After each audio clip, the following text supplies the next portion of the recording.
கடவுள் கிருபையானவர். நீங்க யாரா இருந்தாலும் ஏற்கனவே அவருடைய கிருபையை அனுபவிச்சிருக்கிறீங்க, தெரிஞ்சோ தெரியாமலையோ. ஏன்னா அவருடைய கிருபை இல்லாம பிறக்கவே முடியாது. நம்ம பிறந்ததே அவருடைய கிருபை தான்.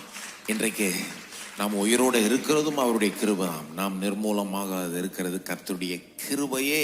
அவருடைய இரக்கங்களுக்கு முடிவில்லை, அவைகள் காலை தோறும் புதியவை என்று வேதம் சொல்லுகிறது.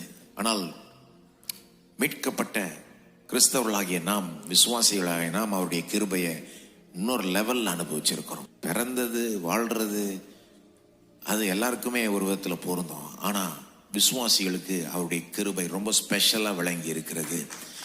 பேர் சொல்லி நம்மளை அழைச்சிருக்கிறார், நம்மளை ரத்தத்தாலே மீட்டெடுத்திருக்கிறார். நமக்காக சாபமாய் தேவ ஆசீர்வாதத்தை நம்முடைய வாழ்க்கையை நிரப்பி இருக்கிறார். நம்முடைய பார்வையில நீதிமானாய் நம்மை ஆக்கி இருக்கிறார். ஒரு விசுவாசியாய் நாம் ஆனது அவருடைய கிருபை. சிலர்லாம் 2 பேர் ஒரே சுவிசேஷத்தை கேட்டு ஒருத்தர் ரட்சிக்கப்படுறாங்க, இன்னொருத்தர் ரட்சிக்கப்படல. இது நாம ஏதோ பெரிய பண்ண சாதனை கிடையாது, கிருபையால் ரட்சிக்கப்பட்டிருக்கிறோம்.